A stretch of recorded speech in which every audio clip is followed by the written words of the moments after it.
All right. Well, welcome to another episode of the Jarvis Sam Show. As usual, I'm joined by my co-host, Brett Tuck Rob, Christopher Robinson. And this week we got a special guest. He's out in LA right now. I got Mike Scott, the Mogul. Mike Scott, talk to the people real quick. Tell them about yourself. Damn. Yo, first of all, thank you guys for putting me on this show. Jarvis, I already gave you your compliments. King, C-Rob, King, I love what y'all are doing with this. But simply me, my name is Michael Scott. Long introduction short. I'm a hardcore entrepreneur. I believe in entrepreneurship. I believe in Black excellence. I believe in promoting Black kings, Black queens, and I believe in the culture. So my job is simply what I like to do is try to inspire people the best way I can through what I do. Whether it's, you follow me through the fashion tip or you follow me through the business side of it.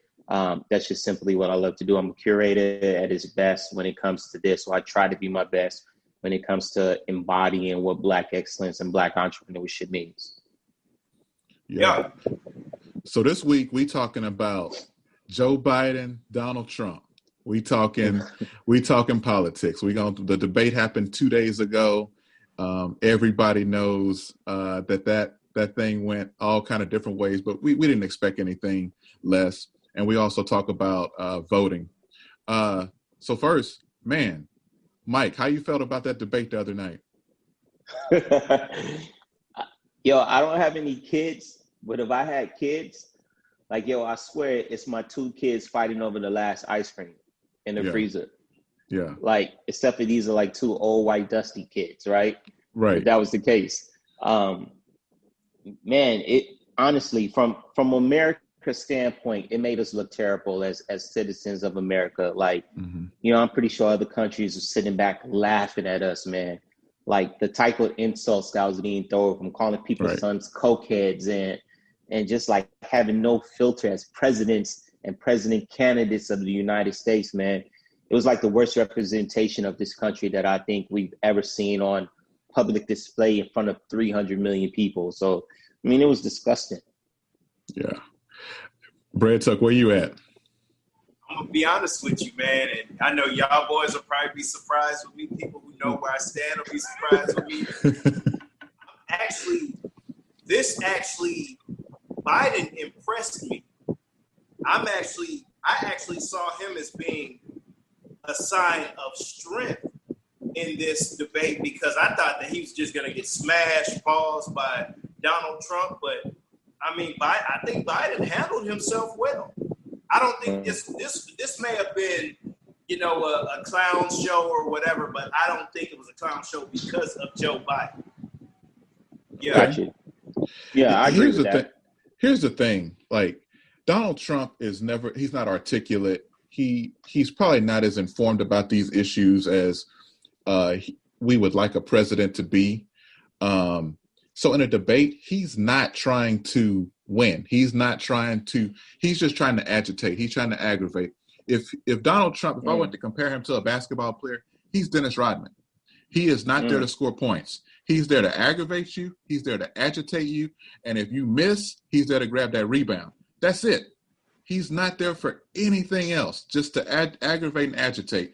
And he did everything he could possibly do to get Biden to be aggravated and agitated to the point where Biden's telling him, "Well, you just shut up, man," and called him racist. And he pushed those buttons. I will say, I agree with you, Chris. I think he held his own a lot better than I think we thought he would have, because you would think a Joe Biden couldn't handle all that foolishness that Trump was going to. We all know Trump was going to do it. We saw 4 years ago how he did Hillary. It was the exact same thing. So this year, and I think that probably worked to Biden's favor because he was able to prepare for it. He already kind of knew. He was able to study the film and be like, okay, he's going to say this, because he's never going to come with anything substantive. He's always going to come, like they were talking about the coronavirus.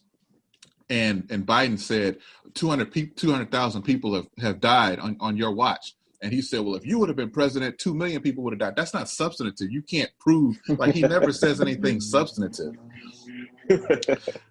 So go ahead. Go ahead, Chris. Man, I think that, and Mike, you tell me if I'm wrong or whatever. I think that Joe Biden he used this moment to drop bars, whereas Donald Trump was just talking outside of his mouth or neck or whatever you call it.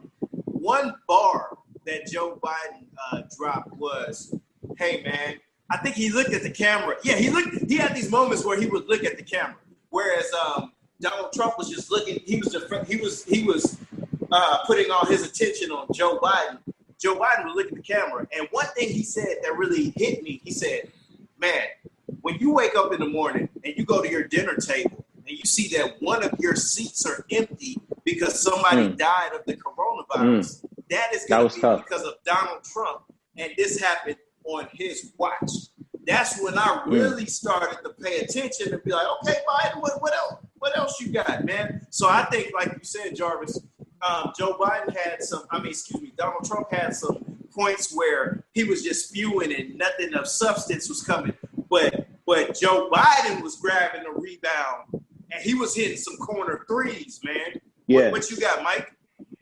I think Joe Biden got the best of the debate. There's some takeaways I give from Joe Biden, and there's also some area opportunities that I think he could also done better in.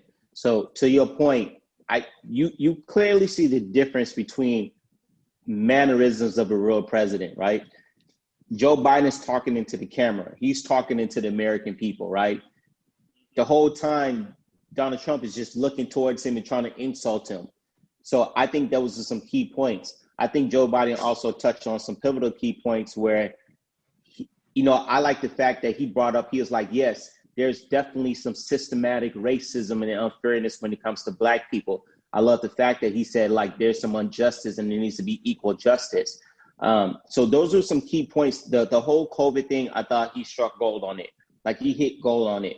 The whole time, before this debate came on, I was like, look, Joe Biden's going to win if he touches on social injustice and if he touches on the coronavirus. Those are some things that Trump is going to lose at, right? And obviously, we've seen Trump, he couldn't even denounce white supremacy, but we'll probably get into that. Now, I always got to give area opportunity, too. Joe Biden, I did feel like he let Trump kind of frustrate him a little bit, which is kind of hard at the end of the day, not to let that the moderator got frustrated. You, right? Yeah, like it's kind of hard. Like the whole clown thing was funny, but telling him to shut up, man, and all that, like you can tell he was getting the best of him. And to your point, Jarvis, that's what Trump wanted to do from the beginning. So when I started to notice him kind of losing his quill a little bit to kind of keep his steadiness, I was like, man, I hope he doesn't lose it because he's getting to him now. But he bounced back, right? So I thought that was like one area opportunity that I think he needs to do going forward. Don't let him get the best of you because we know that's what he's going to do. He can't debate, right? The second thing, there was one pivotal question that I don't know if Trump either interrupted him, but he didn't get a full chance to interrupt, so I'm not going to give him too much of a hard time. But the moderator asked him, what do you think of Black Lives Matter, and are you in support of it? Right? I don't know if y'all remember that question. Mm-hmm. To me, that was a key question. And to me, if he would have came out and once again, I got to go back and watch it because I don't know if he really got a chance because he was so flustered by Trump. But he didn't get a chance to really say, yes, Black Lives Matter, and I support it, right? So I think that was like one takeaway, too, that I think was an area opportunity that Joe Biden lost. Yeah, I agree. I mean, I think for Biden, man, like it was his opportunity to continue to speak to the people. Like almost got to just completely ignore the foolishness as much as you can, speak to the people. And even if Trump is interrupting you when you're talking about Black Lives Matter, you got to somehow circle back to that point to make sure it's on record that you said this so that Black people can hear you say this. Because let's be honest, exactly. Black people are in a place right now where they're like, I don't want to throw my vote away. Yeah, we're going to be the ones that allow him to win that vote. Yep, because we cost the country the election last time. 60% of registered Black voters did not go to the polls because we didn't like either candidate. But here we are. True. But here we are. So, yeah. Having said that, do y'all think and I'll let Chris answer this one first. Do you think this swayed anybody's vote one way or another? If you were, let's say you were undecided if you were who you're going to vote for, do you think this debate would sway anybody? Absolutely, because you're talking to a guy who was like, I'm definitely not voting for Trump, but I don't like Biden either. So, like I said, this debate, I was impressed by it, and I was impressed by Joe Biden. And I want to go back to something that you said, Mike, about, and you touched on it too, Jarvis, pause, about Joe Biden being frustrated or whatnot. I actually appreciated it because it showed he was human, man. Of course. I call people clowns. Sometimes you got to call somebody a clown, man. Sometimes you got to tell somebody to shut up, man. And I tell you what, man, I want to say this, man. If you're trying, Joe Biden came out there peaceful at first. Joe Biden was taking some blows at first, pause. I mean, because he came out there trying to be cordial, but then he had to make an adjustment at halftime or before halftime and play the same game or somewhat of the same game that Donald Trump was playing. I tell you what, man, if somebody talks about your son who was dealing with a drug addiction, I don't think you're gonna play it cool, man. You might. I agree. I was surprised that Joe, to be honest with you, Joe Biden kept it cool. I don't know. Yeah, that was tough. Because I'd have put hands on boys. Cool. Yo, And also let me say this real quick too, Mike. Yeah. Check this out, man.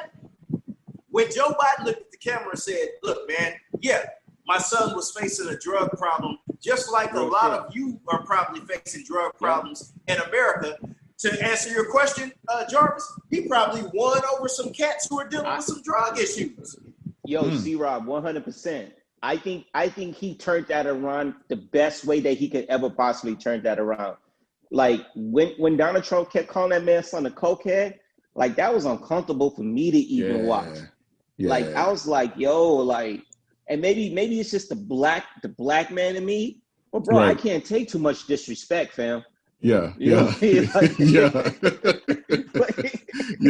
Like y'all know as black men, like, yo, we can't take it. We be ready to throw the hands. Like, yeah, try Jesus, don't try me. Yeah, man. So I think Biden won people who dealt with abuse problems, drug addiction problems. I think he won those people over because he showed vulnerability and was like, look, yeah, my son dealt with that. And you know what's so funny? Maybe I'm kind of like a little bit vindictive and I think quick on my feet, but Biden could have turned around and been like, Donald Trump, didn't your brother died of alcohol abuse problems? Yep. Like, Yep.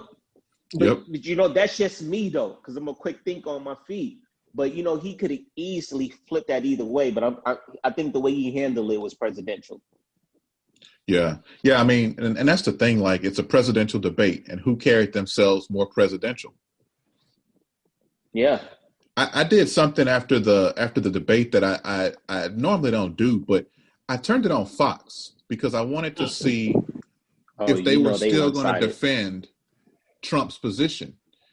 And they were still defending everything. They were still making it like Trump won. They were still making it like, they overlooked everything. They were like, oh, Joe Biden didn't answer a question and this, that, and the third. There were several questions Trump didn't answer. And even when he did answer them, they were not substantive. So it's just like he's just throwing shit out there and seeing, and until, again, he was agitating. He was just anything to try to throw Biden off because he knows Biden actually knows about the issues and can speak to the issues. And his team prepared him to talk about the issues as to where Trump. And it's just like they ignored all of that. And it's crazy. And that proves right there that the Republican Party has a chokehold on Fox. And they better not say not one bad thing. And that's crazy. It's like, and I think it should be illegal for a news media outlet to be that biased, to have just no, like how can you present news so one-sided and pass it off as news like that? That's just not right. I watch CNN also. CNN, it gets kind of a bad rap for being too liberal. Mm-hmm. But I'm sorry, they're more fair. They spoke on both sides. They had people that talked on both sides and were more objective. Yeah. Yes, they were more favorable for Biden, but you didn't feel like they were just attacking Biden and attacking Trump. It was they were being fair. Trump said this. He did this. This is why Joe Biden said this. Not Joe Budden.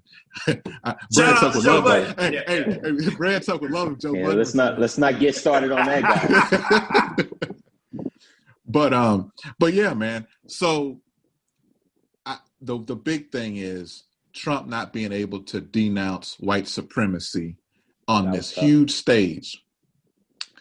Mike, I'm gonna throw this one to you first, man.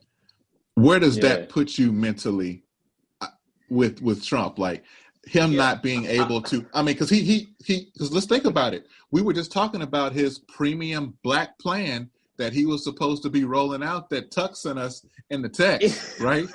And then just a few days later, he can't even admit that white supremacy is a thing. So first of all, when C-Rob said that, first thing I said, like, this is caca. Like, like this is straight caca, meaning this is straight bullshit. Hey, that's why I said, did you even watch this clip? Yeah. Yo, honestly, it didn't surprise me, man. Yeah. It didn't surprise me. Like, and if anybody was shocked, like, I'm glad they were shocked because hopefully they get to see him for who he is. And I mean in white people, right? Mm-hmm. But for black people, man, I think black people already knew Trump was the biggest. I don't know if I can curse on your podcast, so I'm not. But we all knew Trump was the biggest racist there's ever been as far as one of the presidents, because there's been plenty of racist presidents. Curse words are approved when you're talking about Trump. Okay. Yeah, so we all knew he was the biggest fucking racist, period, way before he became a president, right? Right. And that's why I was surprised. Now, what I would say, Trump got a mean block, bro. Like, he was a boxer. He got that Mayweather dance because he be blocking questions like a mug. Like, that whole Proud Boy stand back and stand down or whatever he said. I was like, yo, this man really flipped this question. And nobody caught it, right? And I was like, he's good at what he do as far as dodging questions. But no, to answer your question point, it didn't surprise me. Trump is a white supremacist. Trump's father was a member of the KKK. Right. The leader of the KKK, I think his name is David Duke. David Duke. Y'all might want David Duke. David Duke is a proud, outspoken Trump supporter. The whole Charlottesville, he spoke out. Why are people so surprised that this guy is a white supremacist? That's who he is. So I don't think black people were surprised. Right? But I think in front of a bunch of 300 million people that's mixed of black and white, yo, we hopefully people seen him for who he is. But the sad part about it, Jarvis and Rizzle, C-Rob, and white people don't care that support him. They love the fact that he's a white supremacist. Right. I mean, think about it. I mean, if I'm white and white is supreme, it benefits me. Yeah. So if we got a white supremacist in office, I'm Gucci. you know? Yeah. So, Chris, I know you were a little more on the fence about Biden, but after hearing Trump not be able to denounce white supremacy, what space does that put you in? Well, I mean, it puts me in the same space. It keeps me in the same space I was when I heard the verdict of Trayvon Martin and I saw how people were responding to it. I knew then. So this doesn't surprise me now. Back then I was saying, hey guys, we kind of need to pay attention to what's going on and kind of keep our guard up against certain things. So I'm not surprised by this, man. I heard it and I'm like, you know what I'm gonna say, man? I think Trump is the best thing that happened to us since 2016, man, because it's opened a lot of our eyes and put things on Front Street for the people who weren't able to see what was in front of them, if it makes sense, man. I've learned how to identify Trump supporters. I used to think that Trump supporters were old, white, racist men. No. Trump supporters look like Tim Tebow. You know, these cool white guys that we want to hang out with and we think they cool, the ones that went He to said like Tim UT, Tebow. and the ones that went to, they look like, what's They your went to boy's Texas. name? They went to A&M. A&M. They went to UT. They went to, they look like Channing Tatum. You know, all these Not cool Channing white Tatum. guys, they look just like that, man. I already knew about white supremacy and I already knew about racism and all that, but it just took me deeper. Pause. And I appreciate Trump for that.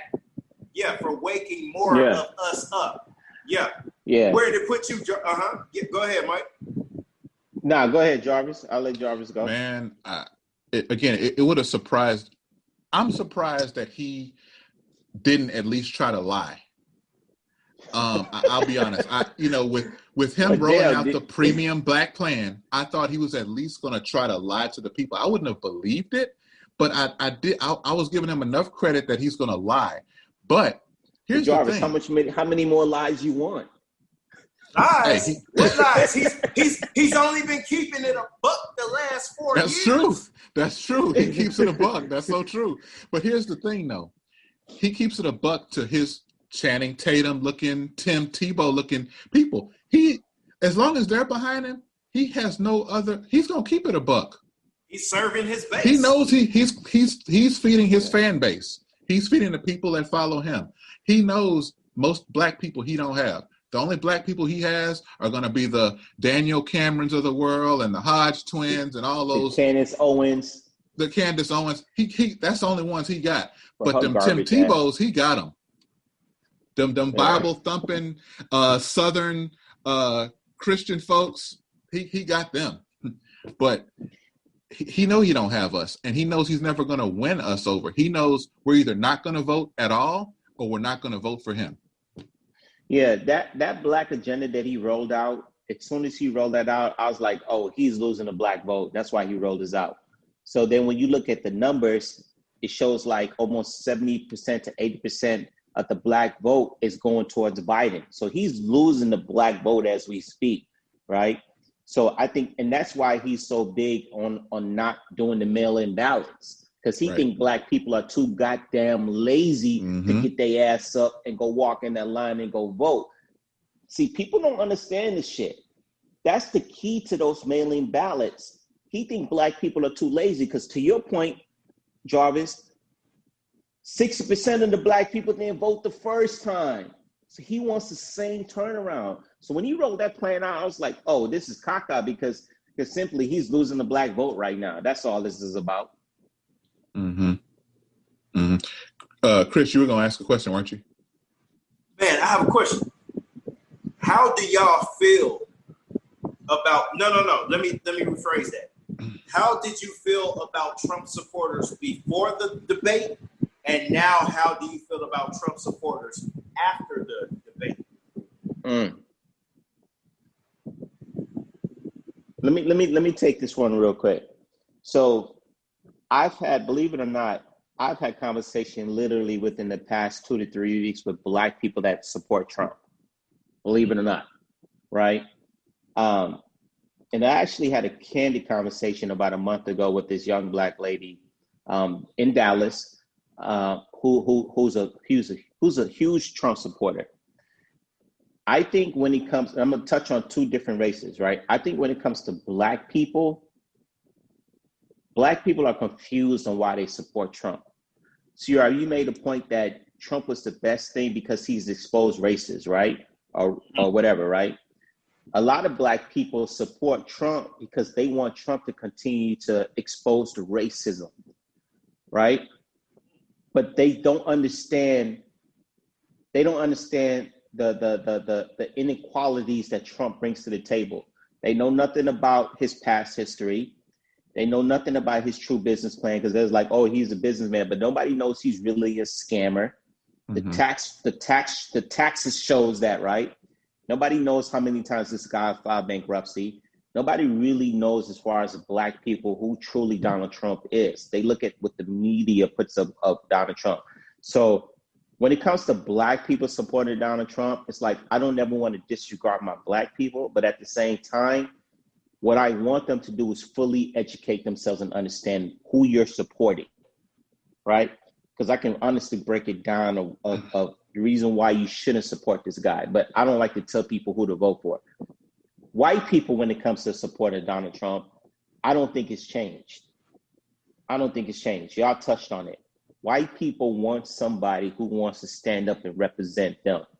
So as far as that goes, I think they're still the same. I think the only people, as far as black people who support Trump, I think that needs to be a conversation amongst us as black culture to understand why. Not to necessarily change the ideas because that's who they want to vote for. That's who they want to vote for. But I think it's important to understand why, and if they have a logic and logical reason of why they support them, then we need to listen. But if they really don't understand what they're supporting, I think it's important for us as black people who understands to educate them to say, hey, man, be careful why you're supporting this guy because you're putting your own self back. Mm-hmm. Yeah, I don't see, I feel the same about Trump supporters as I did prior. I mean, I think to Mike's point, like, white people are going to, the white people that support Trump, like, they don't care. Like, he can do no wrong in their eyes. Like, it proved it with the debate, actually. Like, if you want a president to represent you that debates like that debates like a third grader to be your president, I mean, it was like, come on. Like, it was like watching, them go, I know you are, but what am I? I know you are, but what am I? It was that kind of, that's what it felt like. And it was initiated and instigated by the guy that y'all are supporting.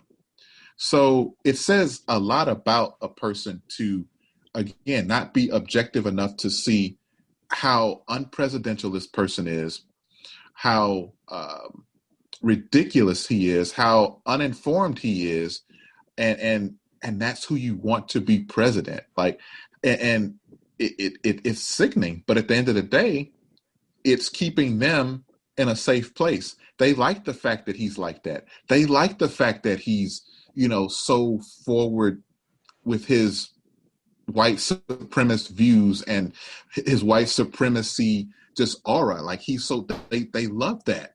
And it gives them confidence to walk around everyday life and do those things and have that kind of just aura to them, and it's what's continuing to keep this country divided and divisive. So it's ridiculous. Like, this is by far the most divisive time we've ever seen.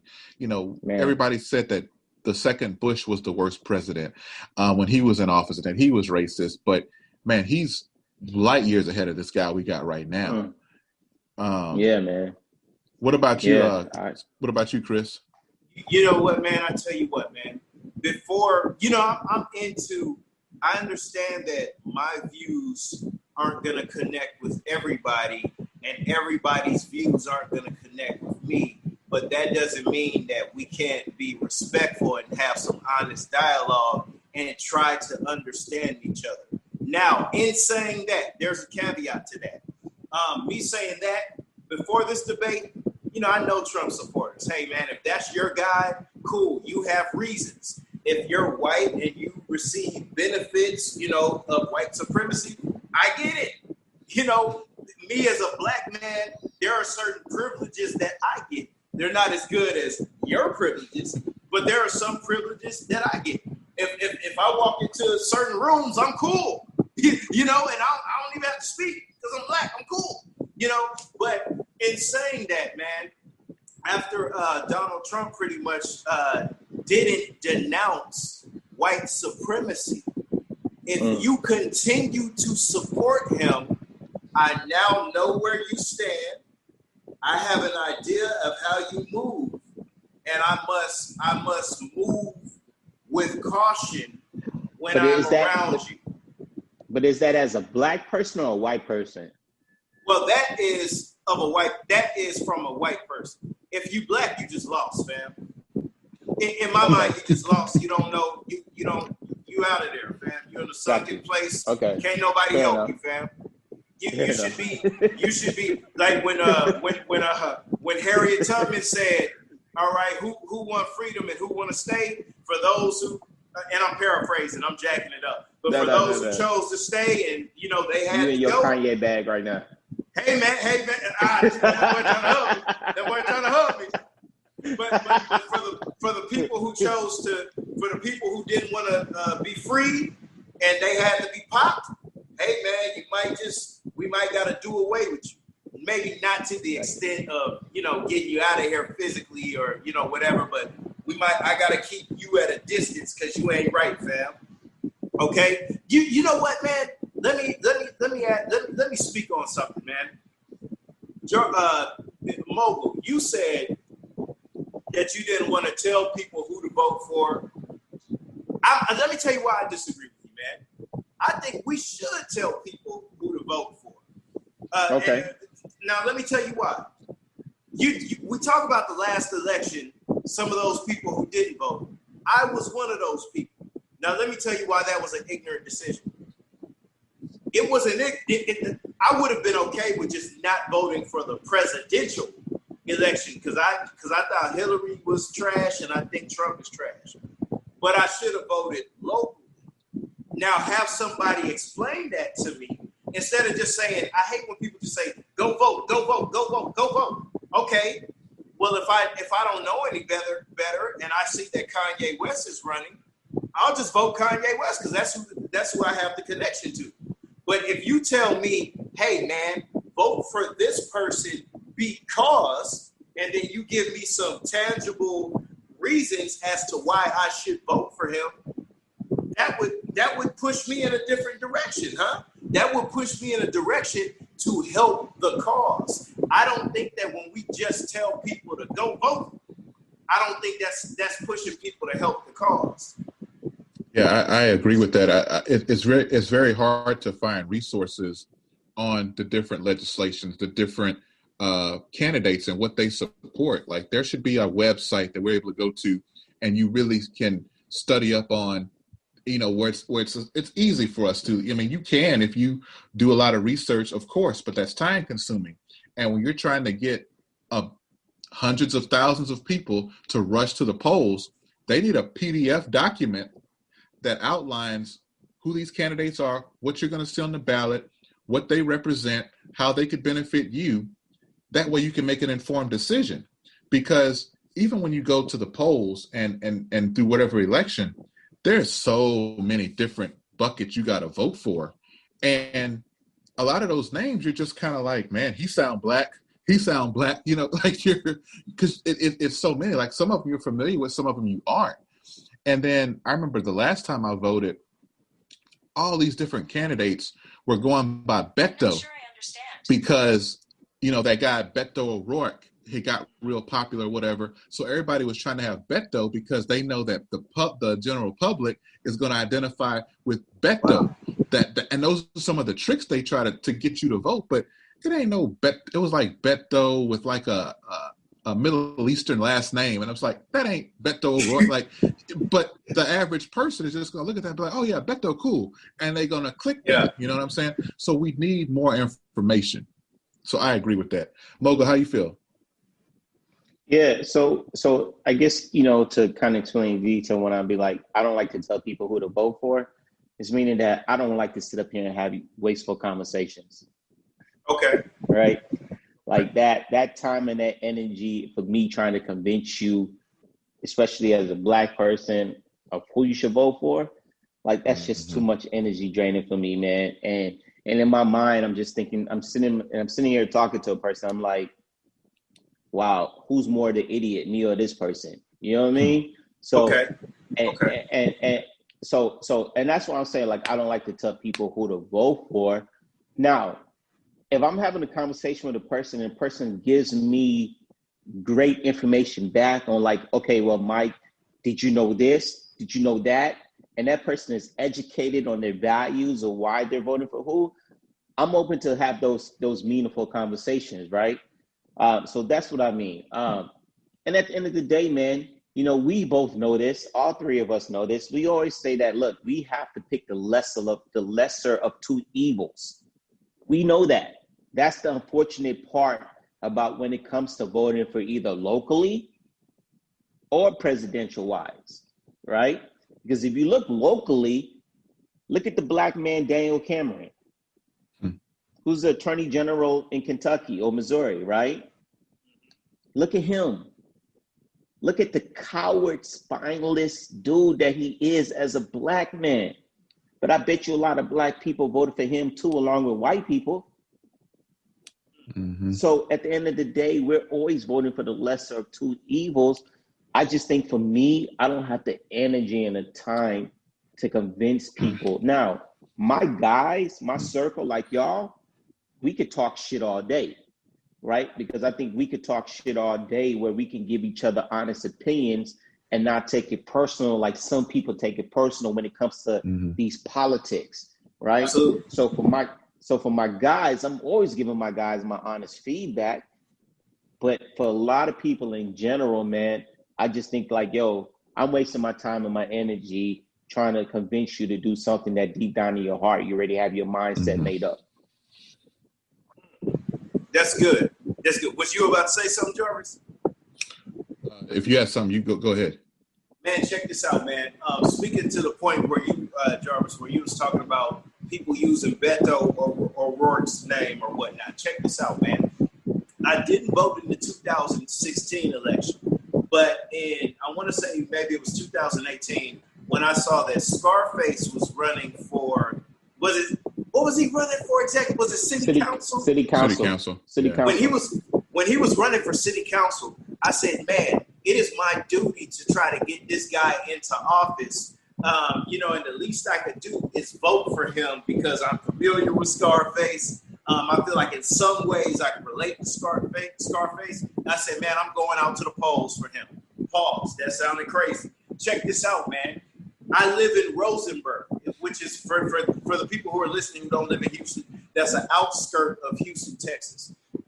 I went to one of my voting places, and his name wasn't even on my ballot because he was running for city council in Houston, and I live in Rosenberg. So when I was voting, I saw a bunch of propositions and all this that I wasn't even familiar with, and I didn't have time to just, look up stuff. So I said, you know what, man? And I think I voted for like just stuff that sounded good, which is ignorant to me. So this is what I did, man.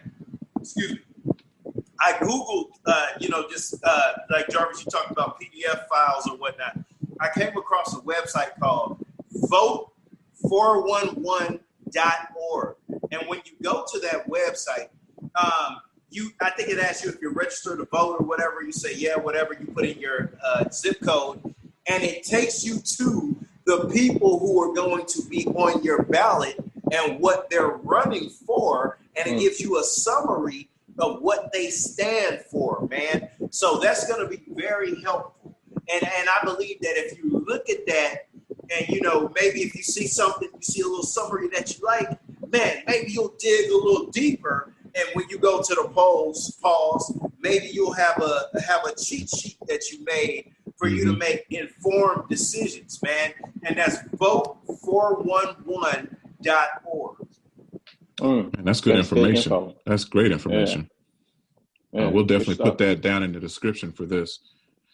So, man, last question. So with the voting process, do we think, or do you fellas think that we're going to get more black people to go vote this go round? Because like we stated earlier, 60% of registered black voters did not show up to the polls in 2016. Do we think that's going to change? And absolutely. Why or why not? Absolutely. Because this time around, black people are paying attention to more than anything, more than ever. And let me start off with this. You have a lot of celebrity influences of powerful black people this time around. I mean, look at what LeBron is doing. Look what the NBA is doing. I mean, look what so many black activists is doing. I mean, I can't scroll through my phone and not see something about voting or registering to vote from every social media platform. And then when you look at the numbers, right? Because you guys know me, every time we debate, I debate facts and numbers. That's why I always win, right? So except on when you talk about the Colts. That boy just said some foolishness. But go ahead, Mike. Jarvis, we're 2-1 and y'all are 0-3. Hey, numbers, facts. I'm with you politically. Politically, I'm with you. I'm with you politically. Right. So let's get back to the numbers, right? So Black people now are now registered up to 80% or more voting than they did in 2016. That's huge. Okay. That's huge for Black people, right? So at the end of the day, I think this presidential election is going to be won by Black people. No ifs, ands, or buts about it. We're showing it through the numbers.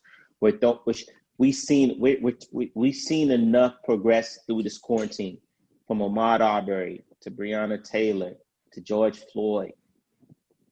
It's sad that moments like that. Elijah McClain. It's sad that moments like that have to get Black people to be like, oh shit, we're not doing our part. Mm-hmm. But at the end of the day, you got to take your wins and your losses, right? And I think that absolutely, to answer your question, that this election is going to be won by Black people, and more Black people are going to get out to those polls. No ifs, ands, or buts about it.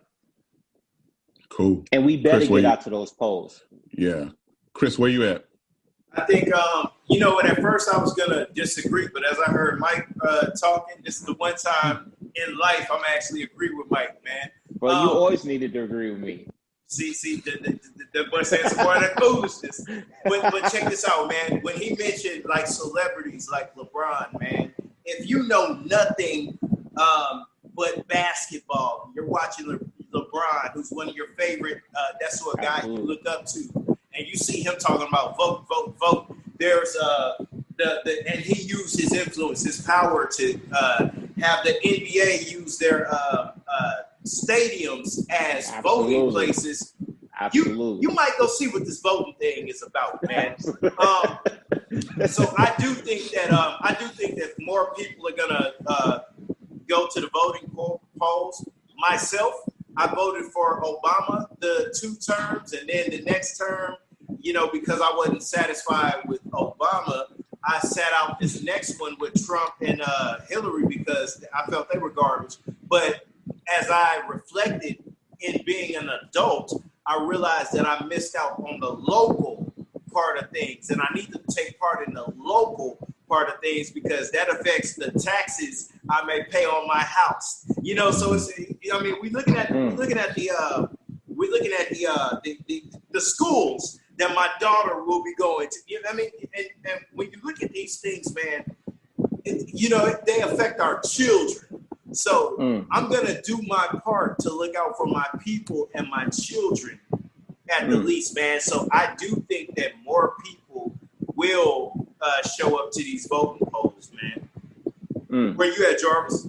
Yeah, I'm with both of y'all. I think that we're definitely going to show up in probably record numbers this time. But here's the part I want to add to it. I think Black people have to understand that it doesn't stop with the vote. Like if we are just looking for, at the end of the day, these were 2 70-plus-year-old white men bickering like third graders, and that's who one of them is going to be the president for the next 4 years, right? And we can't look to one of them to save us from all this. It doesn't stop at the polls. We still have to protest. We still have to have our voice be heard. We still have to weaponize our dollar. We still got to support Black businesses. We still got to do all those things. Like, it doesn't stop with that. We can't just vote and be like, oh, I voted, so the process is over. It doesn't stop there. We still got to do everything that we've been doing.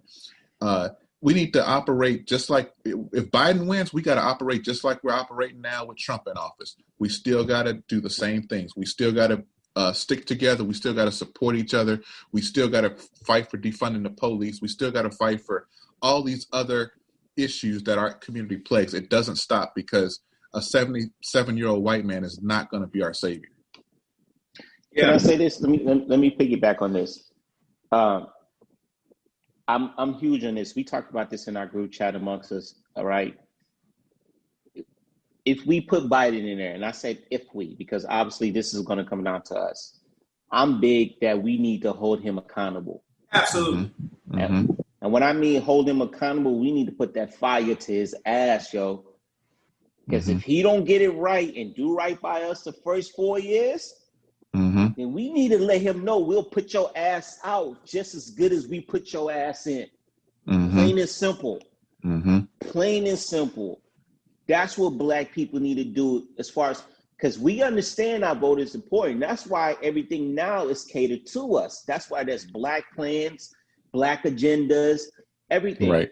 Right. Just like we had that power to create that from them, we need to have that power to hold their ass accountable and let them know that we ain't fucking around. Excuse my language. You know what? Hey, man, I'm going to applaud you because usually you be talking foolishness, but that's the realest thing you done said in the last 10 years, man. So I'm going to shout you out on that, man. I'm going to shout you out, man. Yeah. No doubt. But yeah, that's serious, man. I'm dead ass passionate about that. We got to hold these guys accountable, man. Plain and simple. With it. Yeah. Hey, Chris, you got anything else? Yeah, man. One last thing, man. Yeah. Where are y'all at on reparations for Black people? Not reparations for minorities. Reparations for specifically Black people. Where are y'all, and why has that conversation died? I need to hear from you. Go ahead, Jarvis. I think that conversation has died. That conversation dies because we don't hold people accountable. Okay. There we go. It goes down to accountability. I think the conversation died because I think it's impossible for it to happen. Here you go with that foolishness again, but go ahead, Mike. Nah, see, this is where you and I differ. I come with facts. Okay. Right? When you talk about reparations for Black people, right? Think about slavery. Where did Black people come from? They came from other countries, right? Absolutely. Africa, Egypt. I was born in the Bahamas. Absolutely. I'm a Black man that was born in the Bahamas. How do you trace back 400 years to say who gets reparations for Black people? Would it be unfair to only say American Black people get reparations? No, because nobody from America, as far as Black people, was born here originally. This is not our country, right? Okay.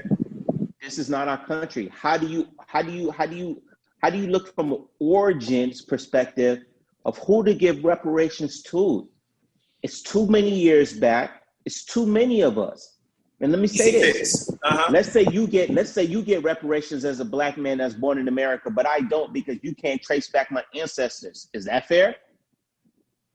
No, but I got a solution. Go ahead. This solution.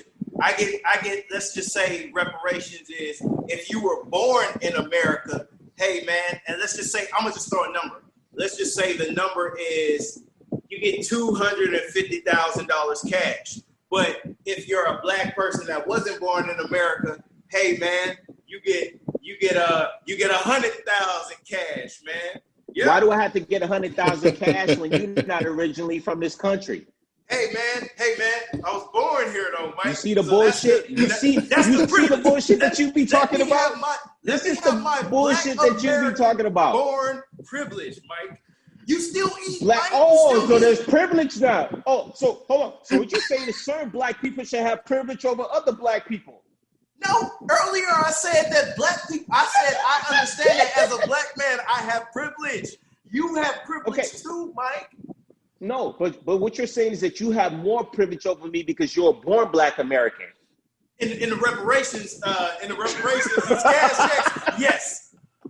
All right, man, I'm done. You see the bullshit? This stuff you're talking about? I mean, where are you at, Jarvis? Is that a solution? Hey, man, all Black people eat.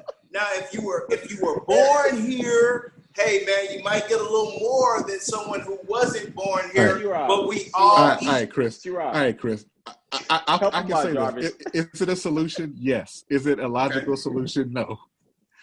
Okay. That's good. But is it a solution though? No. Is it a solution? And then check this out, guys. On a serious note, man, I believe that this can happen. Because remember, when the coronavirus hit, this $3 trillion stimulus package came out of nowhere, man. Joe Biden, run me my check, dog. I don't know about y'all, but I don't get that stimulus shit, so I don't know. I know that. That boy making 1.6 million over there. Of course, nah, I ain't making nobody like that at all.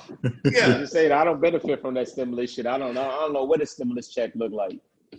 Hey, I do got one more question before we get up out of here. So after the debate, how do y'all feel about Kanye's presidential run? Oh, it's easy. Fuck Kanye West. Okay. My bad. Whoa. Fuck Kanye. Fuck Kanye West. I'm sorry. Whoa. Hey, man. Whoa. Hey. Wow. What's happening? Wow. Okay. What, am I saying something that I won't say in our group chat? I mean, what's the difference between him and Joe Biden or what Donald Trump did? I'm sorry. Is Kanye still running for presidential candidate, or is he tweeting about record labels and contracts and Puma shoes and shit? Which one is it? Stuff that benefits black people, yeah. Okay. Hold so on. I think I know where you that benefits black people? Yeah, because he's telling black people to know your worth and don't take anything from anybody. Value yourself. Yeah. So Chris, if you run up to the poll, if you run up to the poll in November, help this guy, and you see Kanye, so you go to you got your mind, you made up, you like, man, I'm rocking with Biden right now, but you happen to see that third line has Kanye West. What you doing? Hey man, let me answer that honestly, man. I'm not completely sold on Biden. I'm not saying that you are. I'm not saying that you are. I'm saying, let's say that after everything's said and done, you've got your mind made up that you are going to the polls and your presidential candidate you're going to select is Joe Biden. But boom, lo and behold, you're looking at independent slot and it has Kanye West. What you doing? I'm rolling with the college dropout, man. Yeah. Oh my God. See, this is why Trump is going to get another 4 years. Yeah. We going through the wire with this one. Yeah. Yeah. I think we all know that Kanye West's little tantrum that he's talking about president thing is over with. We're not taking him serious. Yeah. I mean, I can't take him seriously. I mean, if he at least took his medicine on a regular basis, I might could get with him because I like the guy. Like, I mean, I've rode with Kanye since 2002, 2003, but as the president, it's just like I can't. His temperament is just not right, and I can't do it. I can't do it. That's Jarvis. That's another way of Jarvis saying he's just plumb crazy. That's all. Yeah, he ain't take his medicine on a regular basis. But I'm with you, but we just watched that debate, right? I mean, we just talked about the debate being a clown show, right? So you think if Kanye would have debated Trump, it would have gone better? I mean, if it goes the same, no. I mean, how? C-Rob, he loves Donald Trump. Remember, they got dragon energy. But if they're going against each other, I think that boy will hold his own, though. They would never go against each other. He loves them. Kanye's temperament is, if they go against each other and Kanye's actually trying to win, Kanye's temperament can't handle somebody talking over him. That he's got too much of an ego. He would not be able to handle another man talking over him like that. Guys, let's just be honest. Kanye isn't even intellectually smart enough to be president. Let's just keep it funky here. Like, Kanye's a great creator. He's a great musician. He's a great designer. He's one of the best artistic people that we ever had in our Black culture. But intellectually, guys, think about it. He's not intellectually even smart enough or capable enough to become president of the United States. We got to take this very serious. But Donald Trump did. Yeah, man. Yeah. I mean, the bar is low now, so anybody can do it. Yeah, let me say this. Donald Trump isn't intellectually, but you know what Donald Trump is one of the best people in the world of being? Businessman? No, not even a businessman, a con artist. True. Okay. Since day one, he's been the best con artist that's ever, like, and I end my part by saying this. You know, Donald Trump taxes, a lot of people give him flack over that, right? And I get it. It's wrong. It's wrong that a billionaire is only paying $750. But let me say this. If Donald Trump wants to sit down and have a one-on-one conversation with me as a businessman to teach me how to only pay $750 taxes for the next 15 years, fuck that. I'm taking that one-on-one class. Absolutely. I'm taking it. He's the best con artist there is. He just conned his way into being president. That's it. It's crazy. All right, Mike, anything you want to plug? Anything you want to get out there to the people? Yo, let me say this. Kings, I love y'all, man. Jay Sam, appreciate you putting me on here. Rizzle, love you too, King. Y'all boys keep doing y'all things. For me personally, guys, check me out. Check out my Instagram at executivemogul. Just look forward to some of the things I'm dropping with the new Signature Man collection in 2021. And yo, I appreciate it, man. Everything. Love. Yeah, appreciate you being on. Bread Tuck, tell them where to find you. Hey, man, y'all know what it is, man. You can catch me on breadtucklegacy.com, breadtucklegacy.com, man. I just want to say before we got on here, my guy Mike, man, me and Mike go back as well as me and Jarvis go back. But my guy Mike told me that he got some things that's coming down the pipeline. And I tell you what, man, my guy said he's gonna put his name on some things. And as a cat who grew up with him and listened to what he wanted to do with his life, so when we talk about supporting each other, that is the greatest news I heard today. I'm supporting my guy. Whatever he drops, it's gonna be better than what any white man ever sold to me. And I put my last dollar on that, man. Yeah. I appreciate it, man. Absolutely. Appreciate it, fellas. Yeah, man. Piggyback on what Chris said, man. Yeah, I'm proud of everything you said you're doing, man, and I look forward to it, man. I've supported everything from when you had the store over here in Houston to the first launch of the Signature, man. I always try to support, man, and I love what you're doing, man. And when we appreciate launch, you being on. we're gonna do I don't mean cut you off, but when we launch, we're gonna actually do a launch event in the H. So y'all boys already know when I come back to the H, we gotta get it in. Yeah. As always, y'all can find me at jarvissam.com. Get this podcast and every other podcast we've ever done right here on jarvissam.com. Thank y'all for tuning in. Catch y'all next week. Deuces.